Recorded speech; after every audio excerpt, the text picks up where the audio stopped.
سلاورز تماشاوانین هجا جارا کدن ام به ورانه د خلک کنو ج زنجیرن هفدیتین لگل برز هوشنگ اوسه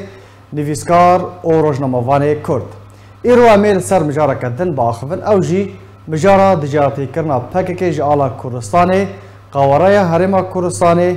پارتیا دموکراتا کردستانه پدکه و ربازا بارزانیه نمرایه اف دجمانتی جکنگی و دستپیکریه نهینیه و یکی چیه و هن برس و بابتین گریدای به ویکی امی لگل میوانی خواه گوتو بیش بکن برز هوشنگ تو بخیراتی جارا کدن بگومان بریان بحثا درباسی مجارا خواه ببن جه بریا درو جان و هجمارک جه باجار و باجاروکن روژاوای کردستانه وکو کوبانه گندوار دیرکه گندوار حلبه هروها هریما کردستان راستی ایریشن تند جالی بالافرین ترکیه و تند دست بکده شروعیات دوی دمیده صدم چیه کو او ایریش دست بکرن یانجی جارا کدن او ایریش دست بکرن تو اکو پسپورکی تو اکو شروعکارکی سیاسی نویسکارکی کرد چاوا سرویه که هون داخلن سلام ورز جبوتا و جبو توایا تماشاوانا براستی ایریش نهان جه شرمزار کرنه بتوندی مرد کار شرمزار بکه نه ایریش نونه ایریش کفنن لی بردوام دکن سدمین وان ایریش هنه دبکو گلک کس جالیه کردا چه نزیکی جماعت آبوچیا به چه دوست ایوان به وان سدمین کو ترک ددن پیش قبول نکن کو PKK سدمین یعنی رخصنا PKK تبگرا PKK هبونا وی ل روشلات کردستانی ل باکور کردستانی ل باشور و روژاوای کردستانی او رخصنا هانی وکی سدمه کی بینگهین دولت ترک رژیم ترک دده پیش جبو بردوام کرنا وان ایریشه هان هلبت یعنی دجمناتیا رژیم ترک نجهنی قاشیه دجمناتیا رژیم ترک جبو گلی کرد مافی گلی کرد دو کس لسر گنگرچن نابه لی آجه گنگرچه و دانستندنی شما اف بهانه قالوا اف بهانه راستيا نابري مجي دقوت نا دولة ترك الحجة هذا قال اللي بهانه هذا قال اگر اف حجة هبتنا بيريش بقنا يعني دركت هولي و اگر اف حجة تنب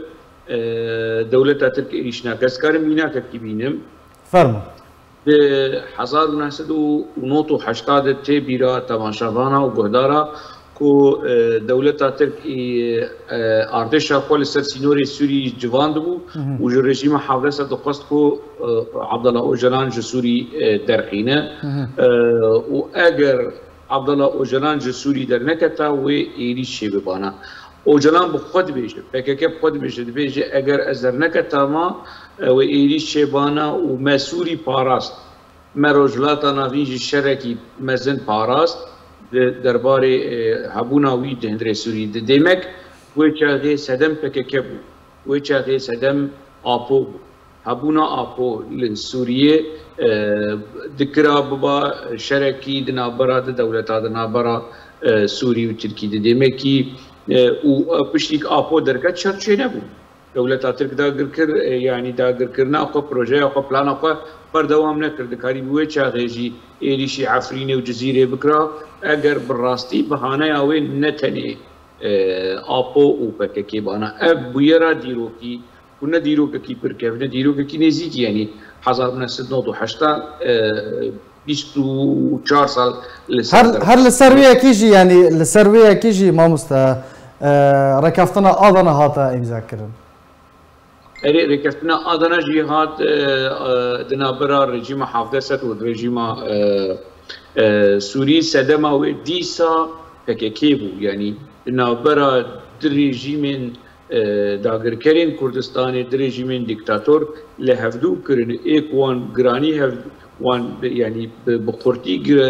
پشت كر رجيم سوري تنازل بك جسكندروني جگلك سروري اخوه دیسا PKK بو او پیمانه هانی کت برجواندی دولت ترک کت خدمت دولت ترک سبب كي بود إيسا سبب بكي بود أفتشن ديروكينة أو إنفرماسيون وبلغن نا أناليزن يعني نا تحليل نا شروبنا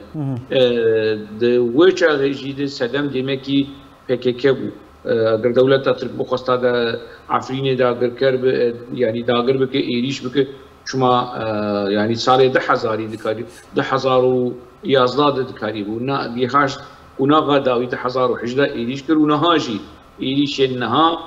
كو لروجاواي كردستاني مخابن يعني أريجي شرمزات كنية دلوفاني وبهش وش حمو شهيدا ويعني شفاج حمو بريندارة اللي دبي مروفي سدماهاني بيج بأشكرا بويركي وتليخوا جي فككير بيج تسدمه سبب تبويه سبب وبهانه دولة تاتر جبوبان يعني بريزو شانج تشتو بالكيش او بو جدوه دا جبير دان بيجن بشوي هجمارك بيجي هما بينجي جه هاتبون هاتنا ارمانج كرن چل كوبانه چل ديريكي با چل لگندوار زرگاني با الحسكي لگندوار عفريني وشهباي همان روجه دا دو يعني خوبشاندان دركتن هر بآلا پاككي بآلين بوينين عبدالله وجلان دركتن و سلوغان دروش من خوا بردوام كرن بريويجي بريوي لقامشلوي الاستاديوم قامشلو اسبورتي دي صافكك آلي خوا ووينين او جلان كو امبككن واملبرن وكاو ابا يعني وكي كنت تدبيش خي بانغ لتركادكن يعني ما رولو جوان فهمتك دبيشن ام نقري داي بككينه امر خصنكي سربقونه وامر خصنكي يعني آلية تيوري وايديولوجي ام قريداي بككينه باشه هدف جي تيوري و ايديولوجي قريداي بككي بككي بقول باكوري كردستاني اف آلين كل قامش لو بلند بن او فوتوي او جلان ويني او جلان كل قامش لو بلند بن شمال آمده بلنابن شمال آمده لبرديني لنسيبيني لجزيرة لشرناخي كو برلمانتر دشينه برلمانا رژیما ترک آداگر کرد شمال ور افعال بلنابن وینه او جلان شما بلنابه بقاسی کل قامشو اگر آلکی پککی لقامشو وره هلدان گرک مقابلی وی لآمد 1000 آله پککی وره هلدان شما ناین هلدان جبر چه سدم چیه يعني پککی شما ندویره و نکاره لآمد و لدرسمه و لمردینه آله خواه هلده ويني ريبري خو سروكي خو هلده شما ولو راحت ياخذ لقامش لو للدربيسيه والعاموده يعني دبينه وبري وين عفرينه وكوباني راحت ياخذ دي ويني اوجلان وآل بككي هلده دمكي ستك هي يعني تبزازك هي دبي ورا بنافكرن دبي ورا قوتن اشكره وبركي وبحسابين سياسيين ارزان اف جروب الريخستنين كود هندري ريفبريا بككي لروجاواي كردستاني كنا بكرن قسريه ديمقراطيك ده اصل خود بوليتاريا ديمقراطيك قيش خنا برسن يعني قي حياه محمد موسى يانجي جمال ملا محمود يانجي صالحي قدو بمبورن بسر مالاوي ده بتقن يانجي كسك جمرو وي بفن قربانيين ريشن دولة ترك نو زماني وان بلفو او شبكة كير بيجن يعني ون بخير وان بالسلامة كايدي دفج ما باردن يعني وما حمورو جفاي كردستاني كري ارمانجي عسكري جبو دولة ترك بس يعني باشا فككش قرد بيجي وجلان دنوتو حشتاد دبيجي مسوري مريجيم حافظت آراس جشركي واجي سوري دركتم وجلان سروكي بككي اولو دبيجي بككي دبيجي ما رجيم حافظت جي شكي جشركي مزن آراس باشش بوش قامشونا باريزن جبوش عفرين باراستن ما قي عفرين وقامش له نشيرين ترى البردلي بككي جرجيم حافظت الشام وحلبة يعني أول شيء دنوت وحشتاده بككي وأوجلان رجيم حافظت باراست وجور دركت باش PKK برش قام شوش داري برش عفريش دركتانا نهشتانا عفرين ببه قربان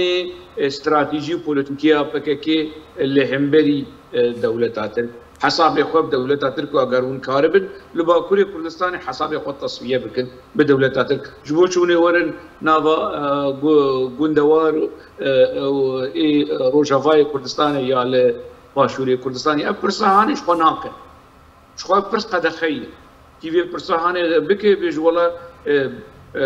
اجاني ميتي وعميله وبارادستيني وبفي منطقه نخوش بفي مجيه نخوش كون وخيالي نخوش برسف ددن لان نابجنياو شما سروكي ما وجه خدمته حافظه ورجيم حافظه كر وان باراست ودركت امكا خدمته كرداجي بكن ام روجافاي كردستاني دركبن ام باشوري كردستاني دركبن بچن صحافه استراتيجي بچن باكوري كردستاني اف ناكن في مساله هاني وفي برسهاني نادن بيش ناخن روجافا وند كارن وند ويرن برسل بدن بله باشه برز بگومان ام سوز ددن تماشاوان هجا خلقك طيبت لسر في مجاري امي گنگ شبکن لسر ج روجا کو پگه که هاتی روجاوای کردستانی و بهانه کو دده بردست ترکیه کو او یک بوی صدم کو عفرین چو سریکانی چو گریسپی چو حتی نهاجی باجار دیگه روجاوای کردستانی ده مترسیه که مزندانه جبر کو او بهانه بردوامن اما خلقك طيبت لسر و مجاري باخفن لي هالكفتا و اخافتنه جبركو اوا دروجن هن باجار كن روجاوای كردستان راستي ديسا راستي ايريشن تند هاتنه لو ما خواستنه كي ام سرويكي باخفن بريزو شاغ امي وگرن مجارا خو مجارا ما او بو كو دجاتي كرنا آلا كردستاني قوارای هرما كردستاني طيبت پارتیا دموکراتا كردستاني پدکه هروها مالا بارزانی یا جیم بیژن الا بارزانی یا جری بازا بارزانی نمرم جه آلا کردستانی از دست پی بکم اف دشمنتی جکنگی و دست پی کریه یعنی قندیل رخصانا پگه که چما دجاتیا آلا کردستانی دکه اف دجاتیا آلا کردستانی دجاتیا همو دستکفتین کردا يعني اگر دسكفتكي كردا لارجنتين شي هاد بتشوا دولة ترك دجاتيه ديك دولة ترك تشاوي بارنا يعني رجيم تركيا رجيم ايراني تشاوي وان بارنا رجيم سوري شي بيرنجي رجيم صدام حسين هر وصال يعني اگر لموزمبيق لامريكا اللاتيني دسكفتكي كردا شي بي وان رجيم يهان ايريش ديكرن وقبول نتكر فكيف يجيبوا وياي فكيف بيجي يا از يا نكسه يا سروقات يا شخوا ريبري خو كرنس ريبري قالي كرت سروق يا خو كرنس سروق قالي كرت كرنس سروق رجلات نافين اي سر عرض وبن عرض وسروق نتوي وسروق نتوي نووي وهرتش حول سكر داولو فرت كرنه آلي خوي نوت ونه آلي وان هي او نوت ونه آلي خو سكر دا فرت كرنه وكي سمبول نتوينه وكي نرخن نتوينا سمبول ونرخن بارتينكو او ايدينا مافان آلي هان شافتو تدخينا اف كيجان آلا كيجان ريخستنية افا كيجان صازية همو نوتونا آلي وان هي لسر كردا فردكن اللي تحملنا كن شعبي وانبارنا به آلا كردو كردستاني ببينن وقبول بكن ودبيجن يعني انا بدستي وان بي مارشا رقيب جي راكن وراكن نها هول دنجبو آلا كردستاني لنافا تباكا خود لنافا قرسيا قلو كسن كو بپگكي باورن اف آلا هاني هاتي ديار كرن وكي آلا پدكي يو چو آلا پدكي مانا وان مال پرا پدكي هي سمبولو آلا پدكي البرچعبا هي قبول ناكن يعني دبنا اف آلا پدكي اف آل جو پدكي كيفنتر هنا يعني يروكاوي دورو دريج بيگومان خويبون وبري خويبون شي بري كوملا خويبون 1927 لسر برغي روشنما هواري بو د 1940 كو بري كو بدكچي بده لي هيزن كردار فستني كردار 1900 ونوتو دوات وكي آلا كردستاني البجاردن PKK قبول ناكد PKK ضد حزار دقل لقالك جارات بري افعال قبول ذكر يعني حتى الاسترانجي دقو يعني تفكر استراني كوما برقدان لصالا نوتيده لسربي آلاهاني استرانشي كريه تكستاوي تكستا استراني قياي يعني وقت اشتر دبيجه ده هندري استراني دبي رنگي تي چلنگ كسكو سورو در تيريجن روجي وآفيتن سر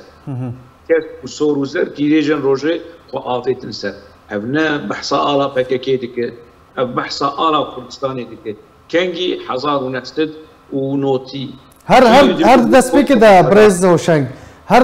يعني استرالين وان كوما بارخدان او كسن لسر پیشمرگج يعني شانازي بپیشمرگتیه ذكرن راست لسر پیشمرگجی حد لسالين حشتي شرفان ناوي پیشمرگه وان ذكرن بله كيري جريلا يعني تكتيكا جريلا شرفاني يعني تكتيكا كيش تكتيكا شر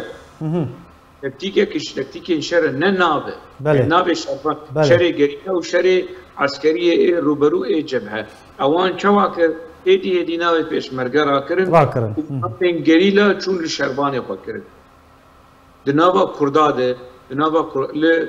روجلات كردستاني لباكوري كردستاني بريجي يعني شرفان آزادی اجبو دوزا کردستانی ناوی پیشمرگه بود. دناوا پککی دی پککیشی اندام خو شروان خو ناوی پیشمرگه لوان دکر اوستران لسروان وکی پیشمرگه. بله. استران لسر شروان خو دکت پشتره هدی چیرو کا گریلا دان پیش. و گریلا شو ناوی گریلا تکتیکی کی شر. بله. یعنی نه ناوی یعنی اب ایری شال سر نرخ نتوایی. نها ایریشی آلا کردستانی دکن. ایریشی کسایتیه پیشمرگهش عالیه جوهری عالیه رح يعني پیشمرگه وک آزان وکی کریگرتی وکی گریدای دولت آتر گریدای دولت ایرانی دخوازن ده اشمندیه جواکا کرده ده پسیکولوژیه جواکا کرده اف تیگه پیروز اف نرخ پیروز کناوی وی پیشمرگه افت آلا پیروز و سمبولا پیروز همو گله کردستانیه دخوازن ایریشی بکن يعني وديت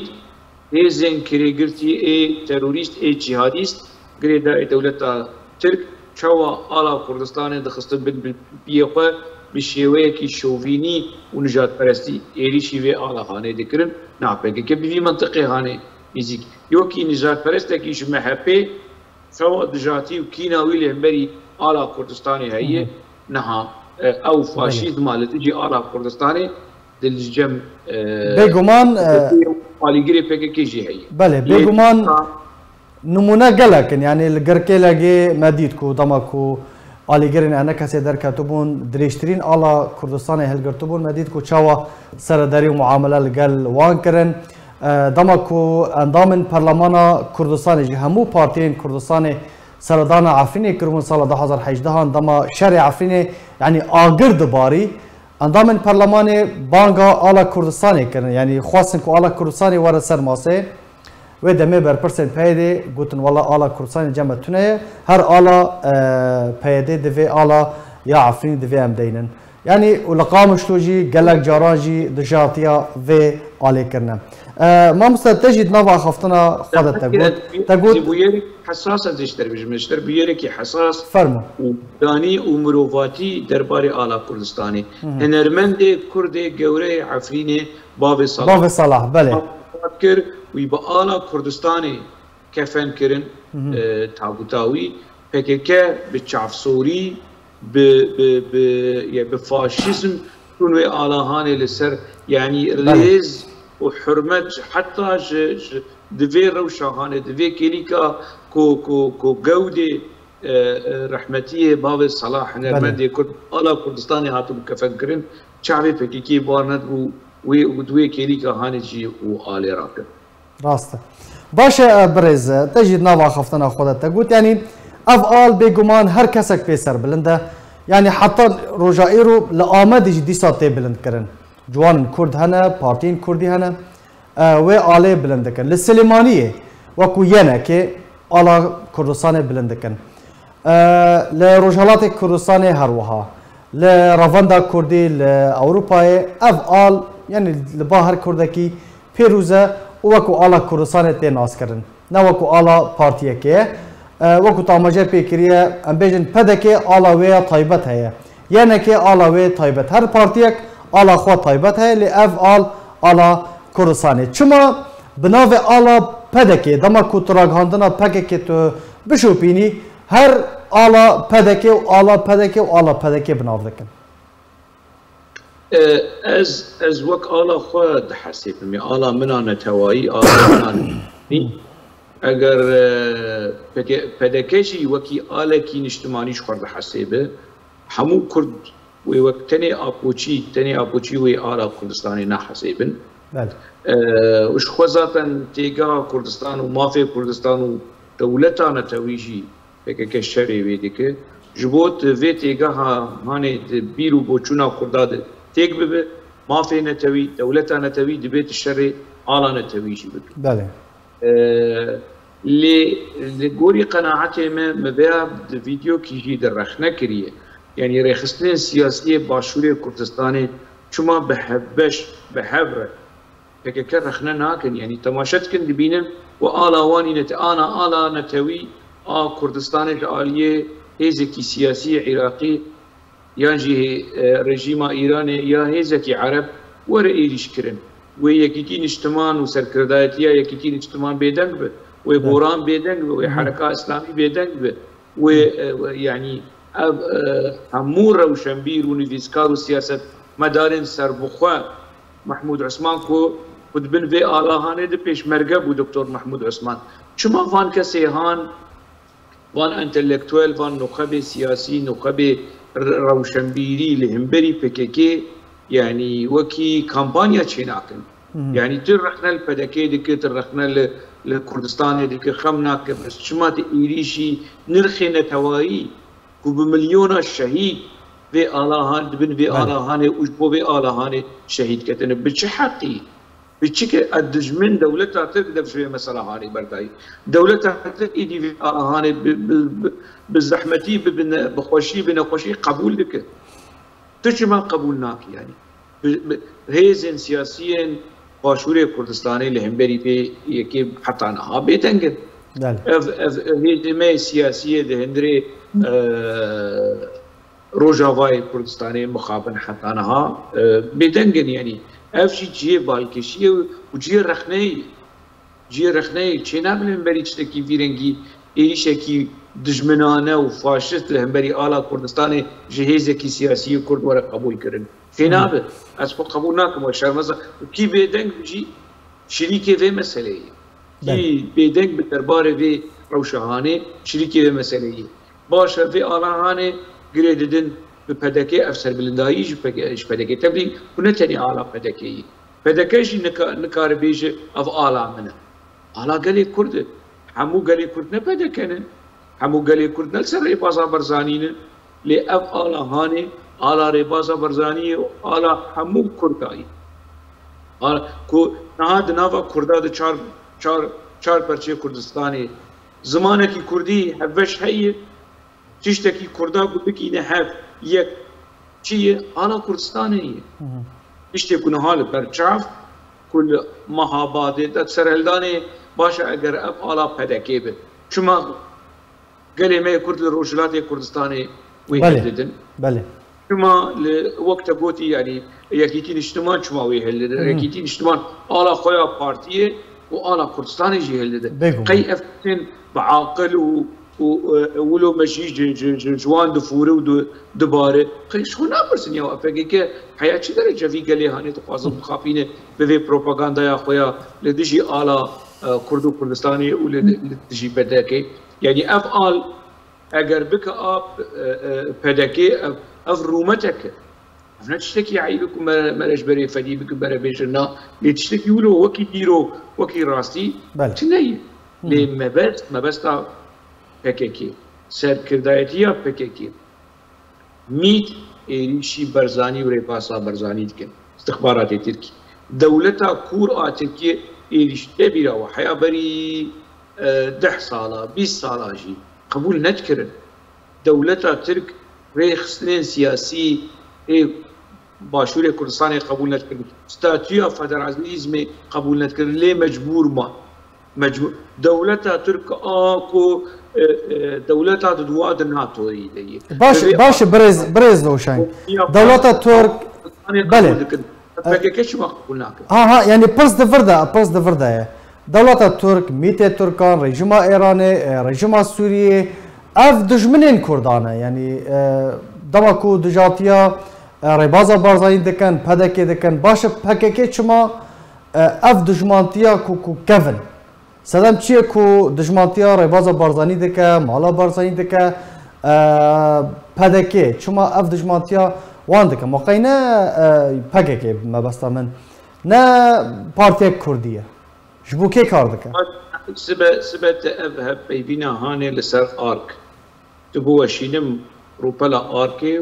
ومال براوي ابن ري ابوچي چو قيساوي ايدي شيمن وتبكن واف غوتني تركانه وچش تركاهش ون غوتني تركا دوباره دكن باش دما كير رخنا البككي بك رخنا نورمال اي سياسي اي روشنبيري رخنا ايكو پککی بکه دبی آجان ترکاو دبی اندام میتیو و پرا گرتیج میتیو بفیر منطقه هانی نزیکی مثلا هانی دبن باشه اوش خورنا پرسن یعنی رژیم ترک ایریشی آلا کردستانی ایریشی مافی کردستانی دکر و داوی قبول کرد دفش بی مثلا هانی بردا بچرنگی بسیاسی براست نراست جدل نجدل دفش بردایی اف شما پککی اصرار دکه شما پککی کوتنی اطلاع دجمناتیا يعني ما پککی جیگری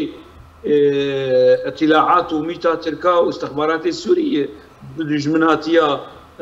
آلا كردستاني ومالباتا برزاني وريبازا برزاني وستاتيا فدراء هرما كردستاني هرما كردستاني جبرتشي يعني افرس gerek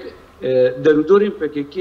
ولو بهنكي فرا اوبجكتيف بي قربالق بي خرجر بي يعني بيتشكي هما چند 5 دقيقة ولو آزاد ازني جزندان PKK بخوازن وآزاد بفكرن شخص برسن يعني اف چه حالكو او تيدن يعني روشاكو او تيدن نريناكو تيدن اف دجمناتيا كدتكن دكذب برجواندية كي كذب برجواندية دولتا تل دكذب برجواندية ایرانی و رژیم بشار اسد لینا لجمان نولوی کی رخنه الPKK بکه کی وان پرسی هانه دوی دیالوگا منوته ده کی وان پرسی هانه قبول بکه او دبا آجان دولتات پیوان بروواجی یعنی پیوان خوارومارو نلری و کدهیل بهانه یا جوی بیریزیا هانه الهمبری نرخی نتوایی آلا کردستانی ريبازا برزاني جي رحمتيه ملا مصطفى برزاني نرخكي نتويه ايجالي كرد ام شقي سبيربن اللي دبي قبول لكن ايريش رش وايريشين دجمنانه جد دولتا ايران بيتر جد دولتا ترك بيتر جد دولتا سوري بشار اسد بيتر ريخسنكي سياسي كرد ورا ايريشي في ريبازا هاني بك رخنا بك ما في تي رخنيه هي اللي ما في تي تنيت رشبك وتوكي بتجبنانه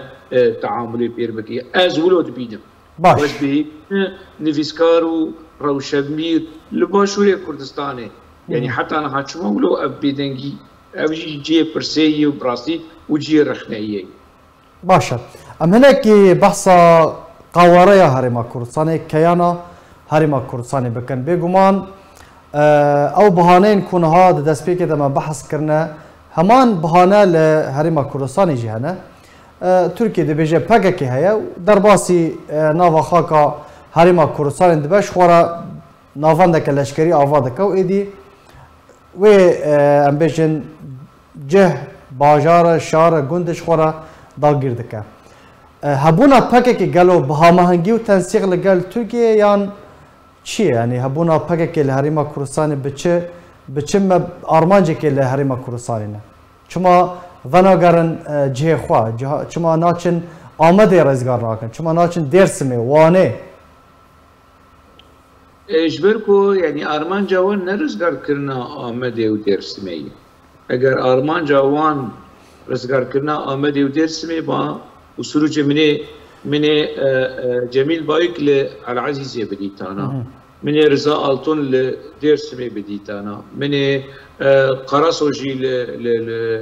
وان هرمي هاني لبديتا وشخو دوران كالكان يعني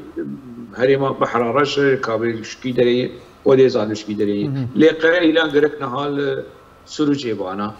فسر فرماندار ارتش ارزگاریا كردستاني لسروج اورفاي نقولي ارمان جوان رزگار کرنا خاصه PKK ناش دمجي تفكر رزگاريه يعني وكي كركي رزگاريا نتوي ونما بيد كبه تفكير رزگاريا نتوي دخازن تفكير رزگاريا نتوي وكي سياسي باكستاني روج و تفكير رزگاريا PKK دمديا خود دولتا ترك بناف دكي وكي دولتا داگر كر ارتشا دولتا ترك داگر كر مديا ترك دولتا داگر يعني ت وكي رخصنكي سياسي تفينا بيهاني لدولتكي داگر كر دكر باش يعني اندامتا دوستتا وحوالتا دي برلمانتو يا كدولتا داگر كر ده چتكن هر جمر رزگاریه بکد اندری پارلمانتو ایده یعنی ته PKK بفي منطقه هاني نزيكي مثلا نراسته يعني تدي مشتركو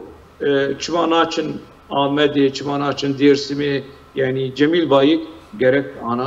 العزيزي بانا سر فرمانداری ارتش رزگاریه کردستان العزيزي اگر وقتی تفکرکی رزگاریه خود نرن مراد قرائیلان gerek سروک سرفرماندار ارتش رزگاریه کردستان لعرفا و لسروج بانا شکلوت نجبر کو رزگاریه کردستان نج آرمان جوانه و تبلی ولوشی دولتا ترک بناف دکن دولتا کی داگر کرد شخور بنر چی دبیجن چما بارگین عسکری دولتا ترک داگر کرد لباشوری کردستانی بله دولت ترک جید بشه شما بارگیم PKK لبیدری سدمه هبون آمه بارگیم PKK نه PKK جید بشه سدمه هبون آمه بارگیم ترکاده و دنابرا وی گرینکا بیداوی روشا باشوری کردستانی دستکفتین باشوری کردستانی کو دستکفتین همو کردانه ناوا مترسي وبارني دولة ترك و PKK دي يعني هر دوشي يعني بتشاوي دجمناتيه اللي في هري مهاني دنرن دولة ترك كيم زيدا تشك اعتراف كريه قبول كريه لي او دجمناتي درجه برداريه قناعتي مد نا تجارت هي سياسات هي لي دجمناتي وكي دجمناتي هنا بردوام دك PKK في بدك دجمناتي شاليه ايكونومي شاليه سياسي شاليه ميديا سرحمو استيا يعني جي دولتها ترك بيجي تويدها تخبدا آلي أزي دجمناتيا هريما كردستاني بكم جي اطلاعات رد بيجي تبسكنه أزي رولا تبليزم وأزي تشبري بيشين بمد جبوتا لدجي هريما كردستاني ودسكفتين هريما كردستان هارولا PKK ولوي PKK أنا كسر رد بيجي فيدا دبي قج ائتلافي وكشينن جبر غريداي رجيما ترك داگر كر باشه شما پیدا جو پارلمانتوی هده پیرنا بجن خوش پارلمانتویا ترکیه وکشینن بله شما يعني دندري پارلمانتویا دولتا داگر کرده چه دیکن دما دچن سونده ددن زانه بچه سوندخون به پرنسیبن آتاتورک سوندخون به سری آتاتورک سوندخون به پرنسیبن پارسنا یک پاری یک عرضی یک زمینه یک نقشه دولتا تکده سوزا ویددن اوانا همو پرنسیب دولتا داگر کرن تدهندری پارلمانتو یاوی ده چید که دیات مسئله سیاسی بخوازه چاره سر بکه بیت دفش چکا برده که چکن PKK بحانه یا چکن PKK چنه تو تفکر کی رزگاریه نتوی نه ما فی PKK کدو خوازه کومارا دموکراتیک جمهوریه دموکراتیک نتویا دموکراتیک سر سرا و سر چابا لدیرو کا حمو جهانی لديروك حمو كردا لديروك حمو تفكيرين رزقاليان نتوي اف دا خوازين هان نتوا ديمقراطيك كومارا ديمقراطيك ونظام يعني نانو آوا ديمقراطيك ترشكا ديمقراطيك قالوا بيوستيا ويب تشكا هي تفكيرين رزقاليان نتوي راديجن تشكا راديجن تشكا وشري رزقاليان نتوي دار دخل وجبون ما في نتوي وجبو دولتها نتوي كومارا ديمقراطيك ما فكي نتوية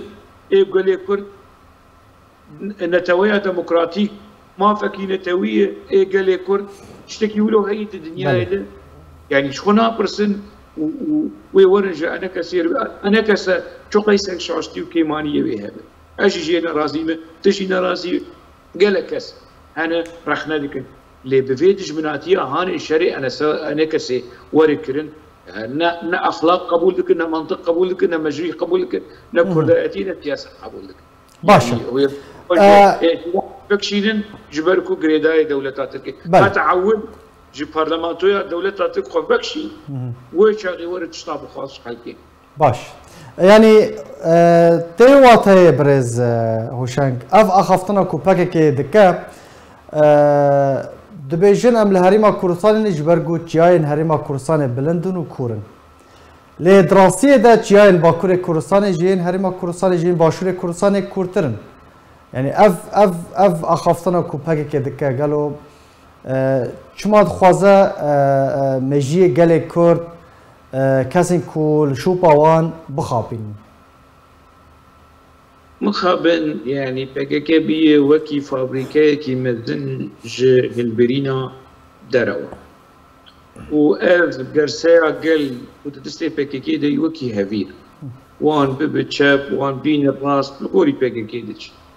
وشو أف جرسايا تمولو قرخنا دكيو دبج ما بارتي فهمنا كري وما سروقاتي فهمنا كري وأجر ما بارتي سروقاتي فهم كرانا على مناتا أفعال يعني براسي بارتي وان دروشة كده يكون لا فهم كده كا خدمتها قلي كردك يا خدمتها دشمناتك هدي مسألة زلال دبه إكسين بتشكي ولو شو فهم دكين وبتشكي شو فدي دكين وريزج منطق وش عاقل دقرن هدي روشة بكي ناس دكين كنت كيجان قنا غيدية سياستها و كريارين و بلان وبروجين و دخدمتها كردياتية دي يا خدمتها دجمنين قلي كرد لتركيا ولإيراني ولسوري ولعراقي دكا في خدمتها واني انا كا في خدمتها واني دي مسألة جبو قلي كسا زلال بيه وكذا كون رخنا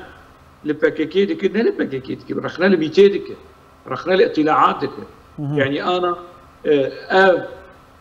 ركبري يجي اوبوزيسيونا لاواز انا كستا لهمبري بيدي ودسلاديا داريا بيدي نتني الهمبري ويه للهمبري كسن له بشت بككي دولتها كور ترك كردندري بككي دهيه دولتها كور ايراني كردندري بككي دهيه دولتها كور بشار اسد كردندري بككي دهيه كي قدي هلوستكي رخناي قدي بيرو بوچونه اوبوزيسيون وركبري لهمبري بككي وبيدي يعني دجاتيا في بانكاسي هان تبيدك بككي وكسن كو برجواندية وان هي دهبونا بككي وكي هيسن داخل كر وكي رجيم داخل كر كردستاني لهريما كردستاني بريز هوشنگ د پلان خدا بسر کتن بككي وهيجي تشد بيشاروج ده هي دفي بكن حتى نها مخابن اسكار مشتر بيجم يعني بلان بككي شي قناغ كي گلكي باش يعني سر آستارا گهاندني PKK دناوا راگهاندنا باشور کردستان جه خو گرتیه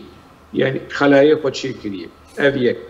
لسر آستا سیاسی دناوا یکی نشتمان ده PKK ده سلاح داره دناوا گوران ده PKK ده سلاح داره دناوا حرکت اسلامی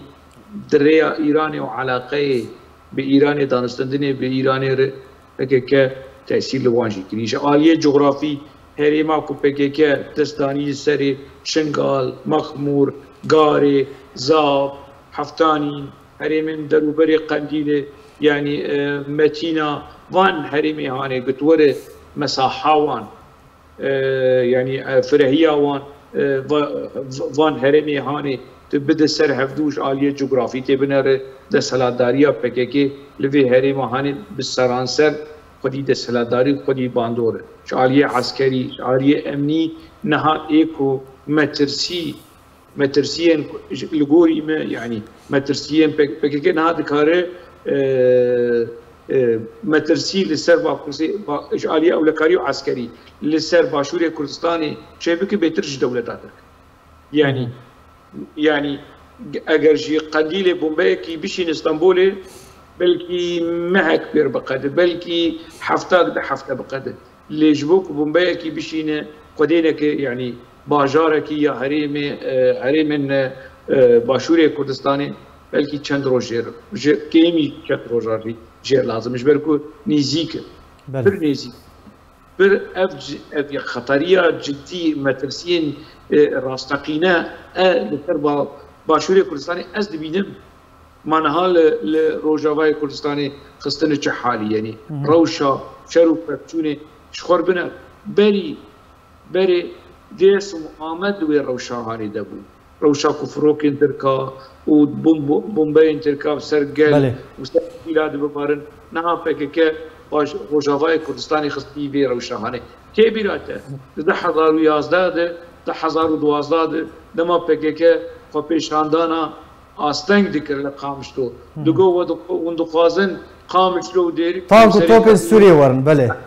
وشامي بنرنها كي قامشلو وديرك دك وك حلبة وشامي وكي دبرين دبل مترسين إيري شده هكيكي وريخنا بكيكي باوي سيستمي وأفشل على دردوراوي كو يعني كو إيدي بونا آلا ودسكفتين بكيكي كولين بكيكي وجا بكيكيشي خدمتا يعني بونا خدمتشي كو كسن وريخستني كو خدمتا رژیم داگرکاری کردستانی دیگه حیاوی درجه باشه برز هوشنگ چهار سری چیه ایرو اگر تو بیجی راگهاندن شر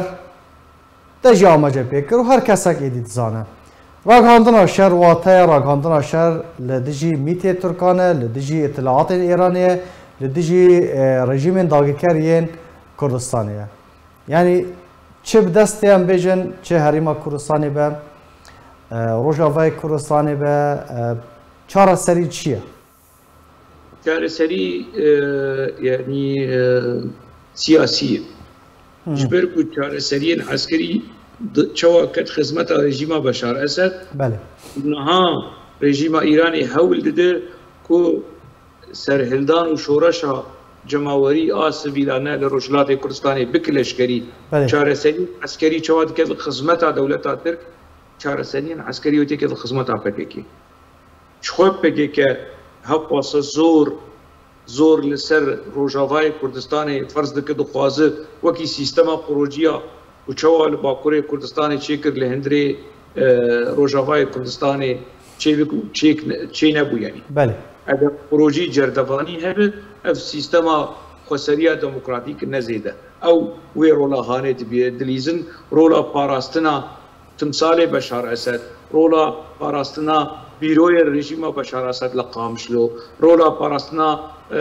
فروخانه لقامشلو یعنی بیرم پترولی و آلیکاریا امریکیا اف رولا جردوانی و پروژتی نارسنا هکه وی رولا هانه دیز خواستن بسر گلی کرد فرض بکن کو تشتکی بویرنگی هانی چی ببه تک چو حتی نها او پلان تک چویه خواستن برا کجی لروجاوای کردستانی درب که بتوی کو یعنی برای کو بخوازن بکوشه یعنی کوره نگر نبرای منه برای من نخواز کجه بخواد یعنی والقل مبسكن اللي تجي كجر نكو رايجة تلقى كجر ويشين بك اف نبراتي لي بفيس شوي هانجي خوتن ل باشوري كردستاني نوتو دواد بك كيف سركت شري براكوجيه تشيبو نوتو بنجاد بفيرنجي نوتو حفتاد صالح حضاري دو قناغ بك دخست هيزين سياسيين باشوري كردستاني بكشين شري براكوجي اف دوي قناغ سركت حتى نها جد حزاري وبرجور شري براكوجيه لكردستان باشور رونا داي يعني شي نبيه باش لی استراتیجی کی سویلانه استراتیجی کی سیاسی استراتیجی کی آگاهاندنی استراتیجی کی کت چوا کارب کانین PKK بچکی کم بکن و ده چقای سر ریفورم ده سلاداریا باشور کردستان ده چه بکن ده چقای سر تنمیه ده چقای سر اقونومی ده پیلا کوچبریه نتنه لروجاوای کردستانی هیه لباشور کردستانی جی هیه یعنی اگر ج روجاوای کردستانی ده حب کوچبر دبن جو باشور کردستانی جی کم 5 کس کوچبر دبن دبی اف راستیه هانه وری دیتن اف سر آستا باشور کردستانی سر آستا انا کسا جی او جی پیوستی کو وره فرح بکن هول بده هیزن سیاسیین دن بچکی تنازل بچکی پده کسا تنازل بکه جو پارتیا پیشوروره جو پارتیا یکیتیره جو پارتیا دن رکو کاربه انیا رکبریه انیا اپوزیسیون لهمبری PKK فرح بکه پور بکه صرفی آساهانه لیوگره کی رخنایی وکی انا کسا لیوگره کی رخنایی يعني كسين سربخوا كسين أكاديميسيان كسين قولوا شتا فين ديكين شتا تيك ديكيجن بچه بوهرتن يعني نفر ام برنا خواسن بچه بوهرتن ده هدري ريبازو كريارو وبلاني خواتشي بكي ويچا غي خوينكي نو در باس هندري اوپوزيسيونا لدجي PKK وبلانين PKK لروجاوای کردستاني ويچا غي مرد كاربيج کو پلانین PKK و سری سد یک بچن نه ایرو سبه نه سبه و دسبه چه قیست آرمان جن PKK یک لروجاوای کردستانی حق واسه تو برب آزادی ج رژیما سوری و ج رژیما PKK برب و آزادی ده گاوادا بیچ. گلک سپاس جبو برز هوشنگ اوسه نویسکار، رمان نویس و روزنامه‌وان کرد لسر و خلکه ام گشتن داویا خلک خوا یا ایرو تماشاوان برز حتی خلک کدن لگل مامسته هوشنگ اوسه ببینن دخیر و خوشی ده سپاس که هون گهدار و تماشاوان سپاس